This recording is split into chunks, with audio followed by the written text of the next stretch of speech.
Hello guys, I welcome you all on Disha Publication e-learning platform. My name is Rudra Gautam and today we will discuss space technology which is related to science and technology. तो यहाँ पर हम लोग UPSC के syllabus के according complete section को देखने वाले हैं और बिल्कुल बेसिक से क्लास को स्टार्ट करूंगा मैं यहाँ पर आपके लिए। और साथ ही साथ में एक पॉइंट मैं ऐड करना चाहता हूं कि यहाँ पर इसके एटलीस्ट 3 to 4 पार्ट्स आएंगे, तो ये कंटिन्यूअस पार्ट के फॉर्म में स्पेस टेक्नोलॉजी की जो क्लासेस है रेगुलर बेसिस पे आपको मिलेंगी। तो सबसे पहले हम लोग बात करें कि space technology why it is required, क्यों जरूरी है, जबकि हम लोग देखते हैं कि बिलो पॉवर्टी लाइन, भारत में इतने लोग बिलो पॉवर्टी लाइन है, तो हमें उनके न्यूट्रिशन, उनके फूड सिक्योरिटी पर जो हमारा बजट है उसको इन्फ्यूज करना चाहिए। बजाय इसके हम लोग स्पेस टेक्नोलॉजी में बहुत मेजर अमाउंट को इन्फ्यूज कर रहे हैं, उसमें ज्यादा से ज्यादा पैसा लगा रहे हैं। तो इस सब के पीछे रीजन क्या है? क्योंकि स्पेस टेक्नोलॉजी की मदद से इंफॉर्मेशन डिसेमिनेशन, मतलब जो सूचना का प्रसार है वो स्पेस टेक्नोलॉजी की मदद से हो रहा है। जिस देश में space technology, satellite system, RISAT, VSAT, Oceansat, EDUSAT, INSAT, इस प्रकार के जो भारत ने अपने देश में कंप्लीट एक डिप्लॉयमेंट किया है सैटेलाइट का, दुनिया के देशों ने जो बहुत ही फॉरवर्ड कंट्रीज हैं उन्होंने भी अपने देश में ये सब टेक्नोलॉजीज अप्लाई की हैं और उन्होंने एक ओवरऑल यूटिलाइज लैंड का यूटिलाइजेशन, कहां पर मिनरल्स मिल सकते हैं, ओशियंस के अंदर कहां फिशेज होंगी, तो इन सभी का प्रॉपर प्रेडिक्शन और प्रॉपर मैपिंग करना, मेट्रोलॉजिकल इंफॉर्मेशन, हमें एडवांस में जो इंफॉर्मेशन मिल जाती है, तो इन सभी इंफॉर्मेशन को हम लोग स्पेस टेक्नोलॉजी की मदद से और स्पेस साइंस की मदद से अचीव कर पाते हैं। और भारत की जो इसरो है वो दुनिया की लीडिंग ऑर्गेनाइजेशंस में से एक है। तो यहां पर हम लोग देखेंगे कि जाक्सा जापान की है, नासा यूएसए की है, Italian space agency, European space agency, Canadian space agencies, तो ये बहुत तेजी से काम कर रही है। चाइना की स्पेस एजेंसीज बहुत अच्छा काम कर रही है। तो यहां पर आवश्यकता है कि एक समग्र विकास के लिए, एक होलिस्टिक डेवलपमेंट के लिए स्पेस टेक्नोलॉजी की रीढ़, उसकी स्पाइन का मजबूत होना बहुत जरूरी है। और इसीलिए हम लोग यहां पर स्पेस टेक्नोलॉजी जो है एक सिलेबस टॉपिक के रूप में यूपीएससी में दिया गया है। तो यहां पर हम लोग सबसे पहले बात करेंगे कि हमेशा से 5 ईयर प्लान्स हुए और उसके बाद आज की तारीख में नीति आयोग है, national institution for transforming India, जिसे टीम इंडिया के नाम से भी जाना जाता है। और नीति आयोग में आपको पता होगा कि यह हमेशा बॉटम अप अप्रोच रखता है, मतलब नीचे फेडरलिज्म का एक बेस्ट एग्जाम्पल है नीति आयोग, कोऑपरेटिव फेडरलिज्म का। तो नीति आयोग और 5 ईयर प्लान्स दोनों में ही यहां पर एक प्रॉपर निवेश की अलग अलग जो टेक्नोलॉजीज हैं, तो जब हम टेक्नोलॉजी की बात करते हैं तो उसकी दूरदर्शिता को देखना बहुत जरूरी है। और यहां पर कुछ टेक्नोलॉजीज ऐसी होती हैं जिसे हम कहते हैं डिसरप्टिव टेक्नोलॉजीज, जो पुराने सिनेरियो को पूरी तरह से चेंज कर देगी। और यदि हम दुनिया के देशों के साथ हैंड इन हैंड, उनके पैरेलल कदम ताल करते हुए नहीं चले तो भारत बहुत पीछे रह जाएगा। इसका एक एग्जांपल मैं आपको देता हूं, क्वांटम कंप्यूटिंग, जिसमें चाइना ने 73,000 करोड़ का निवेश किया है and India has invested 8,000 crore. So this investment is very important, क्योंकि क्वांटम टेक्नोलॉजी अपने आप में डिसरप्टिव टेक्नोलॉजी होगी। जिसके पास ये टेक्नोलॉजी का एज आ जाएगा वो देश दुनिया में लीड करता हुआ नजर आएगा, वहां पर उनका जो ग्रोथ ट्रैक है वो बहुत आगे निकल जाएगा। इसी प्रकार से स्पेस टेक्नोलॉजी, न्यूक्लियर टेक्नोलॉजी, हम लोग बात करें 5G की, क्लाउड कंप्यूटिंग और जीनोम टेक्नोलॉजी जो है, तो ये सभी technologies these are the disruptive technologies जो बिल्कुल परिवर्तन लाने की क्षमता रखती हैं। और इन सभी में हमें दुनिया के जो बेहतरीन देश हैं उनके साथ कदम ताल करने की आवश्यकता है। तो यहां पर बात आती है स्ट्रेटेजिकल टेक्नोलॉजी कौन सी है, जो सामरिक तकनीक है, जो युद्ध में मदद करें, जो हमारा जो 2 फ्रंट वॉर है चाइना और पाकिस्तान के साथ, उनको डेटर करने, उसको रोकने के लिए आवश्यक है। तो यहां पर डिफेंस टेक्नोलॉजी और डिफेंस टेक्नोलॉजी को एक बैकबोन के रूप में सपोर्ट करने के लिए स्पेस टेक्नोलॉजी काम करेगी। क्योंकि क्लियर मैपिंग, जैसे एक एग्जांपल हम लोग बात करते हैं गगन की, राइट, हम लोग बात करते हैं Indian regional navigation satellite system जिसे नाविक कहा जा रहा है, तो इससे एक्यूरेट पिन पॉइंट लोकेशन किसी भी टेररिस्ट ग्रुप एक्टिविटीज या फिर किसी इंडिविजुअल की एक्यूरेट लोकेशन प्राप्त की जा सकती है, और यह सभी संभव हो पाया है स्पेस टेक्नोलॉजी की मदद से। यहां पर इनसेट, वीसेट, रिसोर्स सेट, एजुसेट और साथ ही साथ में जी सेट जिससे हमें कम्युनिकेशन सिग्नल्स मिलते हैं, उन सभी के लिए स्पेस टेक्नोलॉजी बहुत ही इंपॉर्टेंट है।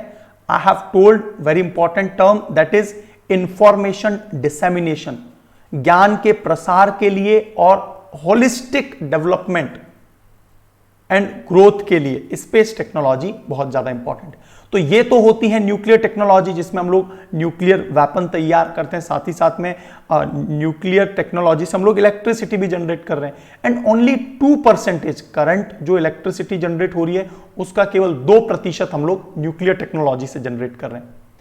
फिर बात आती है नॉलेज बेस्ड टेक्नोलॉजी, तो ये है बायोटेक्नोलॉजी, इंफॉर्मेशन टेक्नोलॉजी और ITES, information technology enabled services, communication technology, nano technology का बहुत ही इंपॉर्टेंट रोल है अगेन स्पेस टेक्नोलॉजी में। जब हम लोग सन के पास में किसी सैटेलाइट को भेजते हैं तो जो नैनो फाइबर्स है, कार्बन नैनो ट्यूब्स, उनका प्रयोग किया जा रहा है करंटली, और रोबोटिक्स में बहुत ज्यादा इंपॉर्टेंस है। इवन नैनो टेक्नोलॉजी का उपयोग बायोटेक्नोलॉजी में भी है। जब हम लोग सबमरीन्स, नैनो सबमरीन्स की बात करते हैं, राइट, नैनो सबमरीन ये क्या होती हैं? जिस जगह पर कैंसर ट्यूमर है उस ही लोकेशन पर जाकर ये अपना काम करती हैं, और इससे क्या होता है, जो अदर सेल्स हैं जो कि हेल्दी टिश्यूज हैं, ऊतक हैं, उन पर किसी प्रकार का नुकसान ना हो। So these are the nano submarines.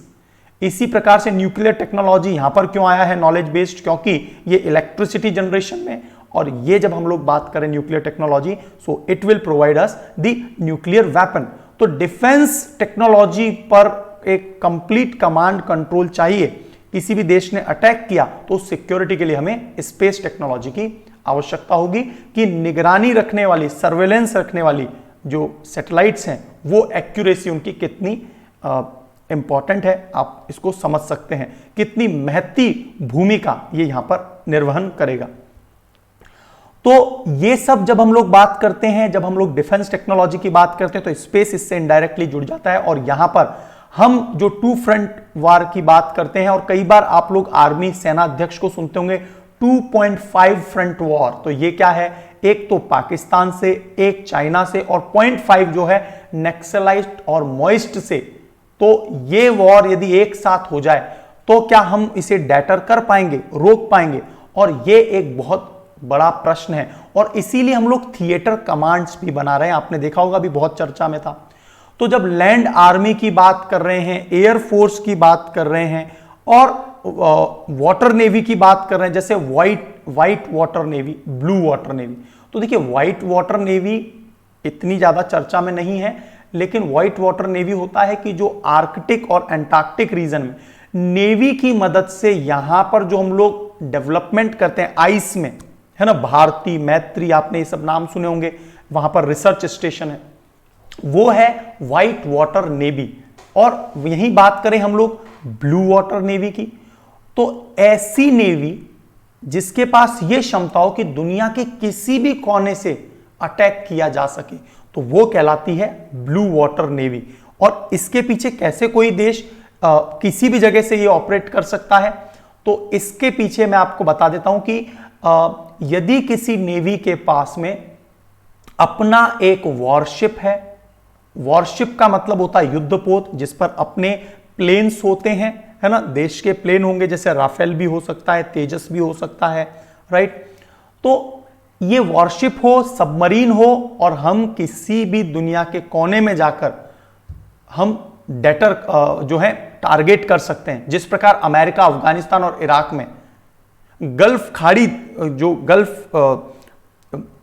जो खाड़ी देश हैं, वहां उस लोकेशन से स्ट्रेट ऑफ हॉर्मूज है, वहां से इन देशों के ऊपर अटैक करता था। तो ये सभी जो है डेटरेंस कैपेसिटी है, ठीक है। डेटरेंस का मतलब हमें रोकने के लिए। अब आप देखिए नॉर्मली डिफेंस का आप देखते होंगे बहुत इफेक्टिव रोल नहीं है। क्या आप देखते हैं कि वो किसी प्रकार का डिफेंस जो है युद्ध बहुत ज्यादा रेगुलर बेसिस पे हो रहा है? ऐसा नहीं है। लेकिन all the spontaneous sudden reason के लिए हमें लैंड आर्मी, एयरफोर्स, नेवी उनको पूरा चुस्त दुरुस्त रखना होता है। और इसके पीछे रीजन यही है कि अपने आप में जो डेटरेंस कैपेसिटी है ये पूरी तरह से एक साइकोलॉजिकल वॉर है कि कौन देश किस टेक्नोलॉजी में आके निकल जाएगा डिफेंस की, तो दूसरा देश यदि पीछे रह जाएगा तो अपने आप में मान लीजिए चाइना किसी पर्टिकुलर टेक्नोलॉजी में आगे निकल जाता है डिफेंस की और उसको एक वार में एज मिलने वाला है, तो इंडिया अपने आप में एक प्रेशर में रहेगा। और इसीलिए हम लोग लगातार नई नई टेक्नोलॉजी को डिप्लॉय करते रहते हैं, डेवलप करते रहते हैं और एम्बेड करते हैं, और नहीं होती हैं तो हम लोग फॉरेन लैंड से परचेस करते हैं, उन्हें खरीदते हैं। तो यहां पर डीआरडीओ का रोल बहुत ज्यादा important, DRDO, defence research development organisation. Space virtual sky war भी भविष्य में आएगा, क्योंकि आपको पता होगा अमेरिका ने एक 4th कमांड बना ली है स्पेस वॉर के लिए। और वहीं फाइनल बात करें कि जब जब युद्ध हुआ है, हमने गलवान वैली में जो युद्ध देखा, उस समय पर जो स्किर्मिशेस थी उसमें हमने देखा मुंबई में कई प्रकार के साइबर अटैक्स हो रहे थे। और भारत अपने आप में एक वल्नरेबल कंट्री है साइबर अटैक्स के मामले में। और यहां पर जो सर्ट इन ऑर्गेनाइजेशन है, computer emergency response team India, तो ये एक इंपॉर्टेंट रोल प्ले करता है कि किसी भी प्रकार के थ्रेट को एडवांस में परसेप्ट करना। This is the important role. तो भारत को सभी प्रकार के युद्ध से लड़ने की क्षमता है। भारत के पास अंतरिक्ष टेक्नोलॉजी जो कि बैकबोन की तरह से काम करता है डिफेंस का, और इसीलिए हमारी डेटरेंस कैपेबिलिटीज बहुत अच्छी। और इसीलिए दो दुश्मन देश होने के बाद भी उन्हें बहुत सोचना पड़ता है कि इंडिया से वाकई में एक वॉर लाइक सिचुएशन की जाए या नहीं की जाए। सो साइबर युद्ध की क्षमता, वायु युद्ध की क्षमता, ब्लू स्टार, ब्लू नेवी, हम लोगों ने सभी पॉइंट्स को बात की है। और ग्लोबल पोजिशनिंग सिस्टम, एक समय आपको याद आ रहा होगा जब जब भारत के ऊपर यह बात आई है कि किसी देश ने क्रायोजेनिक इंजन देने से मना कर दिया, जैसे रशिया ने अपने टेम्परेरी कुछ क्रायोजेनिक इंजन दिए थे, उन पर हमने रिवर्स इंजीनियरिंग करके और हमारे अपने क्रायोजेनिक इंजन बनाए और हम लोग इन्हें GSLV 3 में प्रयोग भी कर रहे हैं। तो GSLV क्या है? जियो सिंक्रोनस लॉन्च व्हीकल। तो यहां पर GSLV जो है इसमें क्रायोजेनिक इंजन है। जब कारगिल युद्ध चल रहा था, अमेरिका ने GPS देने से मना कर दिया, तो उसके बाद हमने सोच लिया कि हम अपना एक रीजनल नेविगेशन सिस्टम बनाएंगे और हम लोग किसी भी लोकेशन को प्रॉपरली लोकेट कर पाए। तो हमने अपना नाविक या फिर Indian regional navigation satellite system बना दिया, Indian regional navigation satellite system. और जब हम लोग साइंस एंड टेक्नोलॉजी की बात करते हैं यूपीएससी के लिए, तो यहां पर जो ये इंडिजिनाइज्ड टेक्नोलॉजीज हैं ये बहुत ज्यादा इंपॉर्टेंट है। आपको 2 पॉइंट में और ऐड कर देता हूं कि जब अमेरिका ने हमें सुपर कंप्यूटिंग टेक्नोलॉजी देने से मना कर दिया, तो हमने अपने लेवल पर उसको डेवलप कर लिया, और वो थे विजय पी भटकल। और उनकी मदद से ही पुणे में हमने जो है पुणे में CDAC संस्था को स्थापित किया था। CDAC, तो क्या है CDAC? CDAC is located in Pune, जो सुपर कंप्यूटर्स को बना रही है।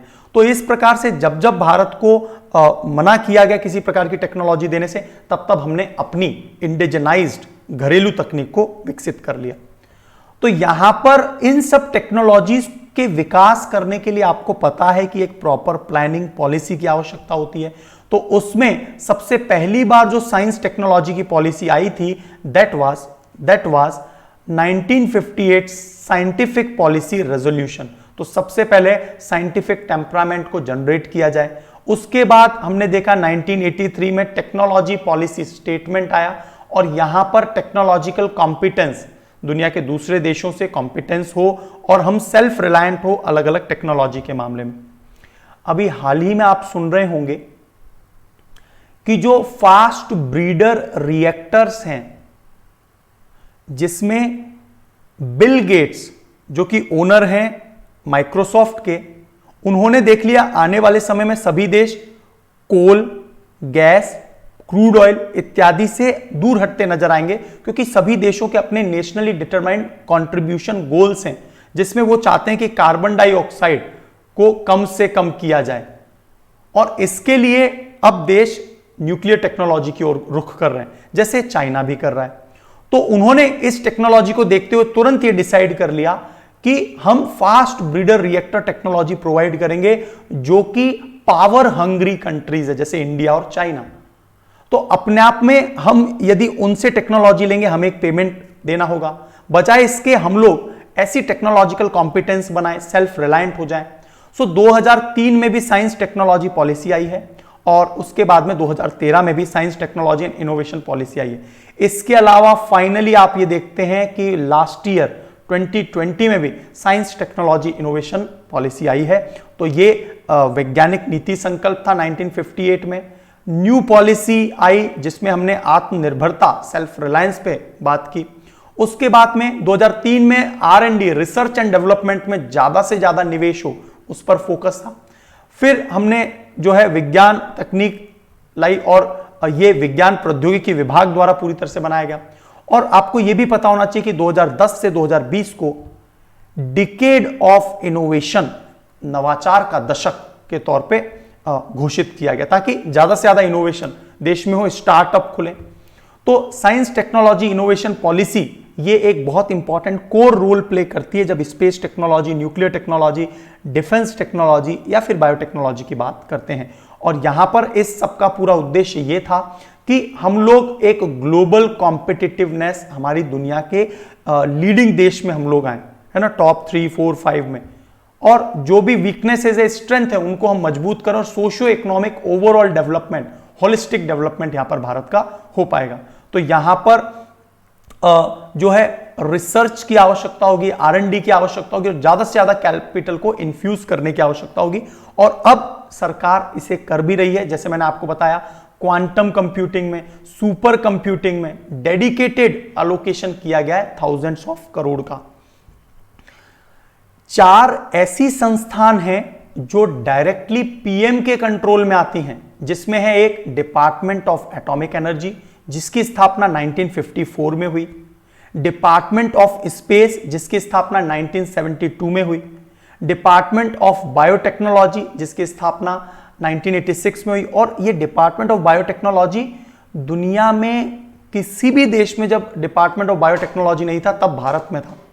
तो हमने बहुत शुरुआत में इसे ला दिया, और बायोटेक्नोलॉजी में भारत एक लीडिंग कंट्री के रूप में माना जाता है ना।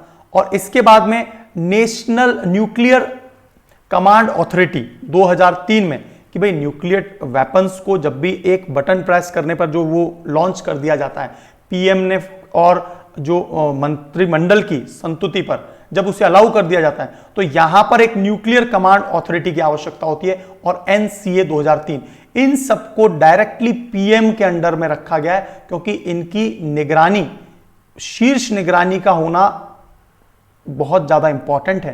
क्योंकि डायरेक्टली, क्योंकि जो हमारा एक्चुअल जो हेड ऑफ द स्टेट होता है वो पीएम है, जो वर्किंग हेड स्टेट है। तो आप लोग हमेशा सुनते हैं, एक होता है डी फैक्टो और एक होता है एग्जीक्यूटिव। तो एग्जीक्यूटिव हेड हमारे पीएम है।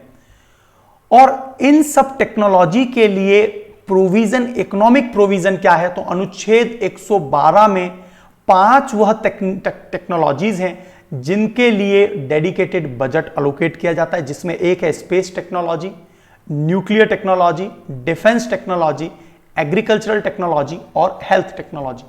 ये वो क्षेत्र हैं जिनमें डेडिकेटेड बजट का प्रावधान है और इनके लिए अलोकेशन होता है, ताकि क्योंकि एग्रीकल्चरल टेक्नोलॉजी का बढ़ाना बहुत ज्यादा जरूरी है। अभी केरला में डेडिकेटेड स्टार्टअप स्टार्ट हुए, आप अभी करंट अफेयर्स में सुन रहे होंगे। एग्रीकल्चर में हम लोग सेल्फ रिलायंट बने, शुरुआत में हम ऐसे नहीं थे, और इसीलिए एक समय था जब हमको PL 450 राइस के लिए, व्हीट के लिए, गेहूं के लिए डिपेंडेंट होना पड़ता था अमेरिका पर, लेकिन आज की तारीख में ऐसा नहीं है। तो इस सब के पीछे कारण यही है कि हम लोगों ने ग्रीन रेवोल्यूशन लाया, हमने पिंक रेवोल्यूशन, व्हाइट रेवोल्यूशन। तो ये जो लगातार जो रेवोल्यूशन क्रांति आई है, इनसे एक व्यापक परिवर्तन हमने यहां देखा है। हेल्थ टेक्नोलॉजी में भी हमने बहुत व्यापक रूप से सुधार किया, जिसमें बायोटेक्नोलॉजी एक बेस का काम कर रही है। तो ये वो पॉइंट्स हैं जिससे हमें ये पता चलता है कि क्यों स्पेस टेक्नोलॉजी इंपॉर्टेंट है, क्यों साइंस एंड टेक्नोलॉजी इंपॉर्टेंट है। अब देखिए आर्टिकल 21, देखिए हमें जब भी साइंस एंड टेक्नोलॉजी पढ़ना, और मैं इस बेसिक क्लास को स्टार्ट कर रहा हूं, तो स्पेस टेक्नोलॉजी में हमें उसका पॉलिटिकल एंगल, हिस्टोरिकल एंगल और इकोनॉमिक एंगल। तो इकोनॉमिक एंगल पे मैंने आपसे बात कर ली है कि बजट के अंदर इनके लिए प्रॉपर प्रोविजन है, और यहां पर पीएम जो है एज एग्जीक्यूटिव यहां पर काम करते हैं अलग अलग बॉडीज के लिए। और उसके बाद बात आती है कि हम जो आर्टिकल 21 में right to life, life with dignity, जीवन गरिमा में हो, उसके लिए हम एक बेसिक एमिनिटीज की जो आवश्यकता है वो तभी पूरा किया जा सकता है जब science and technology, space technology में काम किया जाए। जैसे पानी के वाटर ब्लॉक्स कहां कहां हैं, भोजन या फूड के लिए कौन से लैंड और हम लोग डेडिकेटेड एरियाज बना सकते हैं, कहां पर फॉरेस्ट लैंड बन सकता है, कहां पर अर्बन प्लानिंग हो सकती है। टेलीमेडिसिन की बात करें तो टेलीमेडिसिन जो है, दूर बैठे बैठे जो हम लोग टेलीमेडिसिन कर रहे हैं, वो स्पेस टेक्नोलॉजी की मदद से ही है। टेली एजुकेशन जो आज की तारीख में चल रहा है, टेली एजुकेशन सैटेलाइट की मदद से बहुत से इंस्टीट्यूशंस अपने एजुकेशन को कंडक्ट कर रहे हैं, और उन्हें रिमोट एरिया तक, जम्मू कश्मीर से लेकर नॉर्थ ईस्ट तक आज की तारीख में रिमोट एरिया में एजुकेशन पहुंच गया है। So here tele education. तो यहां पर पेयजल में underground water mapping based satellite, तो ये डेडिकेटेड सैटेलाइट है भारत के पास। लैंड बेस्ड सैटेलाइट भी है, मास्टर प्लानिंग बेस्ड सैटेलाइट भी है, टेलीमेडिसिन बेस्ड सैटेलाइट भी है, और वर्चुअल एजुकेशन बेस्ड भी सैटेलाइट है। तो कहीं ना कहीं हम ये बोलें कि बिलो पॉवर्टी लाइन में इतने ज्यादा नंबर ऑफ कैंडिडेट हैं, बट भारत यदि इस दिशा में निवेश करेगा तो एक हॉलिस्टिक या समग्र विकास की ओर जाएगा। सो यहां से साफ क्लियर है, it is a very clear point that why the space technology is very important. जो ह्यूमन की जो बेसिक नेसेसिटीज हैं, आवश्यकताएं हैं, उनको पूरा करने के लिए हमें स्पेस टेक्नोलॉजी की आवश्यकता होगी। India as a country is just 2.4% area wise of the world, and the population of India is 7.5% of the world. Still we are self-reliant. Just see the comparison. So for this limited resources and to use them optimally, we need a space technology which should be highly fortified, जिसे बहुत ज्यादा ताकतवर होने की आवश्यकता होगी। So capacity building, यहां पर हम लोगों को इसीलिए energy, communication, transportation, banking, insurance और स्पेस में हमें कैपेसिटी बिल्डिंग की आवश्यकता है, और इसीलिए लार्ज अमाउंट में जो बजट को इन्फ्यूज करना चाहिए। जैसे जैसे हम लोग ईयर ऑन ईयर आगे बढ़ते जा रहे हैं, आप लोग देख रहे हैं China Chang E4 mission, 5 mission की मदद से चंद्रमा से कुछ मटेरियल ले आता है। अभी वो लोग अपना मून पर अपने एस्ट्रोनॉट को भेजने वाले हैं। यूएस एक बार फिर से जो आर्टेमिस मिशन के तहत चंद्रमा पर और मंगल पर एस्ट्रोनॉट को भेजने वाला है, और साथ ही साथ में पृथ्वी में अपने आप में लिमिटेड रिसोर्सेज हैं। आपने जरूर एक टर्म पढ़ी होगी, अर्थ ओवरशूट डे। अर्थ ओवरशूट डे का मतलब क्या होता है कि पृथ्वी जो एक साल में उत्पादित कर रही है, मतलब 365 सही 1/4 डेज में जो उत्पादन प्रोडक्शन कर रही है, उसे हम लोग 29 जुलाई तक ही खत्म कर देते हैं। मैं विश्व लेवल की बात कर रहा हूं। तो अपने आप में आप देखिए कि हमें आज की तारीख में जो ह्यूमन बीइंग्स की डिमांड है, वो जिस एक पृथ्वी पर रह रहे हैं, इसकी बजाय हमें आज की तारीख में 1.7 अर्थ चाहिए। मतलब लगभग एग्जैक्टली बात करूं, टू बी प्रिसाइज, तो 75% मोर रिसोर्सेस चाहिए, और एक इस प्रकार की नई अर्थ चाहिए, तब हमारे रिसोर्सेस पूरे हो पाएंगे। और इसीलिए हम लोग ज्यादा से ज्यादा एक्सप्लोर करना चाहते हैं अदर प्लैनेट, अदर सैटेलाइट्स जो है ना, और इसके अलावा हम लोग रिसर्च कर रहे हैं, सन पर भी रिसर्च कर रहे हैं, एस्ट्रॉइड पर भी रिसर्च कर रहे हैं। तो ये बहुत ज्यादा इंपॉर्टेंट, और इसीलिए आप देखेंगे जो देश यहां पर टेक्नोलॉजिकल एडवांटेज ले जाएगा, जैसे आपने एक टर्म जरूर सुनी होगी, हीलियम 3 एटॉम, इसके नाम को आपने जरूर सुना होगा। ये वो पार्टिकल है, यदि ये पृथ्वी पर लाया जा सकेगा तो हम लोग क्या कर सकते हैं, we can produce large amount of nuclear fusion, right, नाभिकीय संलयन जो रिएक्शन वगैरह हैं उनमें ये मदद करने वाला है। तो बहुत सी चीजें हम लोग एक्सप्लोर कर सकते हैं। कम्युनिकेशन में जीसैट बहुत इंपॉर्टेंट रोल प्ले कर रहा है। भारत के लिए बात करें, अर्ली बर्ड प्रोग्राम दुनिया का पहला था जिसने टेलीकॉम की स्थापना की थी 1962 में अमेरिका में। टेली स्टार सैटेलाइट छोड़ा गया। ट्रांसपोर्टेशन, नेविगेशन जो चल रहा है वो पूरी तरह से आजकल जीपीएस पे है। भारत के जो IRNSS को भी आजकल मोबाइल फोन में ला दिया गया है, और इसके दोनों उपयोग हैं। स्ट्रेटेजिक रूप से डिफेंस में भी प्रयोग है, तो साथ ही साथ में हम लोग सिविलियन प्रयोग भी हैं। तो air transport, core banking, net banking के लिए भी जो सिक्योर कनेक्शन है वो हम लोग ट्रांसपोर्टेशन जो है वो हम लोग सैटेलाइट की मदद से कर रहे हैं। इसके अलावा आपने ये भी सुना होगा कि चाइना ने अपनी क्वांटम बेस्ड सैटेलाइट लॉन्च की है। वो सैटेलाइट ऐसी होगी क्योंकि क्वांटम टेक्नोलॉजी ऐसी है जिसे हैक नहीं किया जा सकता, तो अपने आप में कंप्लीट सिक्योर माना जाएगा। तो आने वाले समय में भारत भी देखना कि वो क्वांटम सैटेलाइट्स को भेज रहा होगा। तो इसके अलावा देखिए जो बीमा, जो इंश्योरेंस सेक्टर है ना, उसमें ये बीमा कंपनीज बहुत चालाक होती है, दे आर वेरी क्लेवर। वो पहले से क्या क्या रिस्क हैं, कहां कहां डिजास्टर हो सकता है, EOS नाम की सैटेलाइट भारत ने भेजी है ना, EOS-02 सैटेलाइट। तो एक्चुअरीज इंश्योरेंस जो होता है उसमें कितना रिस्क है और कहां कहां डिजास्टर आ सकता है, साइक्लोन्स आ सकते हैं, इसके लिए जो डेडिकेटेड सिस्टम अभी बनाया गया है तो वो स्पेस टेक्नोलॉजी की मदद से। तो इस प्रकार से ये बहुत ज्यादा इंपॉर्टेंट है कि मानव जीवन की क्षमता को, कैपेसिटी को बिल्डअप किया जाए इस डायमेंशन में। तो यहां पर मैं आपको 2 प्रश्न देता हूं, जो कमेंट बॉक्स है वो बिल्कुल ओपन है। आप लोग आइदर हिंदी और इंग्लिश, उसमें इन दोनों प्रश्नों के आंसर्स जरूर लिखिए। तो पहला प्रश्न है, what are the importance of space technology? Space technology के क्या महत्व हैं, डिस्कस इट। तो हमने पूरा डिस्कस किया है। Second point, why human life is not viable without space technology. वैसे वायबल तो है, लेकिन मैं प्रेजेंटली बात करूं या फिर हम लोग ग्रोथ के डेवलपमेंट के एरिया को, एंगल को बात करें, हॉलिस्टिक डेवलपमेंट के लिए बात करें, तो क्यों ये बहुत ज्यादा जरूरी है अंतरिक्ष तकनीक, जिसके बिना जो है मानव जीवन आज की तारीख में संभव नहीं माना जा सकता। तो क्या आप इससे एग्री करते हैं? तो आपको यहां पर कमेंट करना है, इज इट क्लियर? तो ये सारे पॉइंट्स आई थिंक आपको एकदम क्लियर हो गए होंगे। वैसे लेक्चर और भी है, कंटेंट बहुत से हैं, तो मैं कंटेंट और भी लाया था। तो बेसिक चैप्टर के तौर पे ये काम करेगा आपका, और इसके बाद में जो है हम लोग बात करेंगे सेकेंड लेक्चर में इन पूरी टेक्नोलॉजीज के बारे में कि कहां कहां पर भारत के अलग अलग सेंटर्स हैं, किस प्रकार से भारत की इसरो काम करती है, इन सभी को डिटेल में हम लोग बात करेंगे। रिमोट सेंसिंग के बारे में बात करेंगे।